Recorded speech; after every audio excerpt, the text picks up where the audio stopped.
Marami naman nagbabakasakaling makasakay sa Batangas Port ngayong gabi. Ang diskarte ng ilan, nagbabayad na ng terminal fee para makapasok sa loob ng pantalan kahit wala pang ticket. At live mula sa Batangas Port, nasa frontline na balitang yan si Brian Basa. Oo, Bok, sa mga oras na ito, may ilang mga pasaherong nagpapalakpakan na dahil sa wakas ay makakasakay na sila sa barko. Yung iba naman nasa labas ng pre-departure lounge, ayun, kanya-kanyang palipas ng oras habang unti-unting umuusad ang pila at habang unti-unti silang lumalapit sa counter sa pag-asa makakabili sila ng ticket. Kasi nga, hindi yung tiyak para sa lahat. Yung iba, nakaasa sa mga shipping company na magsasabing kasya pa sa loob ng barko.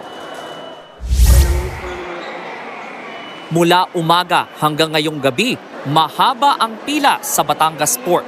Nagsabay-sabay kasi ang mga pasaherong naghahabol para makauwi sa long weekend ngayong Semana Santa. Yun nga lang, dahil sa dagsa ng tao, pahirapan na rin ang pagkuha ng ticket. Kahit 80 anyos na si Nanay Feli, nagtitiis pa rin siyang pumila sa ticketing booth. 50-50 ang tsansa niyang makabiyahe pakatiklan dahil sold out na ang mga naunang ticket. Nagtaka ako noon nakakakuha kaagad ako ng ticket doon sa bus. Ngayon hindi ako nagdiretso ako dito, wala akong makuha. Mag-iintay na lang ko, baka sakali. Yung baka sakali, hindi masasabi. Makabigay sa atin ni Lord. 50-50 rin kung makakasakay ng barko si Jonacel papuntang Odiongan, Romblon. Fully booked na rin ang mga biyahe ron. Unang beses pa man ding uuwi ni Jonacel sa kanyang ina makalipas ang 13 taon.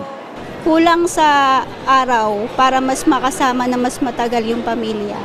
Kung bukas pa kami makakakuha ng ticket, tapos hapon pa kami makakasakay, so possible Friday pa na madaling araw kami makakababa. Ang diskarte ng ilang naghihintay ng ticket, inuna ng bilhin ang 30 pesos na terminal fee, may ticket man o wala, para makapasok na sa pre-departure lounge at maging komportable ang paghihintay ng mga pasahero. Dito kasi yung may tubig, upuan, CR, charging station at libreng wifi. Ayon sa port manager na si Joselito Sino Cruz, 45 ang mga barkong bumibiyahe sa pantalan araw-araw. Binibilisan na rin daw nila ang kanilang kilos. Pagbaba ng mga pasahero, magsasakay agad nang makalarga na ang barko. Kaya umaga, pagdikit pa lang, wala ka lang, pag-unload ng pasahero, pinasasakyan na namin. Umalis ka na. Hindi na kita kailangan dito, bumalik ka na lang. Nakadepende pa rin sa Maritime Industry Authority o Marina kung papayag silang magdagdag ng mga barko. Batay sa datos ng Philippine Ports Authority, lolobo ng 3.5% ang bilang ng mga biyahero sa lahat ng pantalan ngayong araw at bukas. Sa mga pantalan naman ng Cebu, mahaba rin ang pila sa mga counter. May ilang mga pasahero ang umaasa na lang maging chance passenger. Naalala ko lang, may inabot sa akin itong si Nanay Feli habang nagkukwentuhan kami. Isang tumpok ng rosaryo, 4 agad, walang kaabog-abog, inabot sa akin.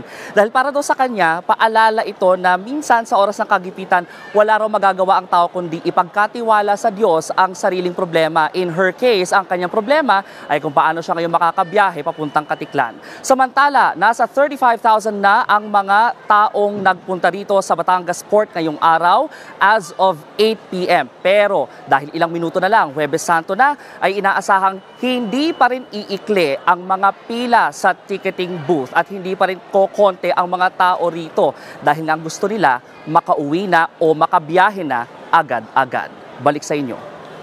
Maraming salamat, Brian Basa.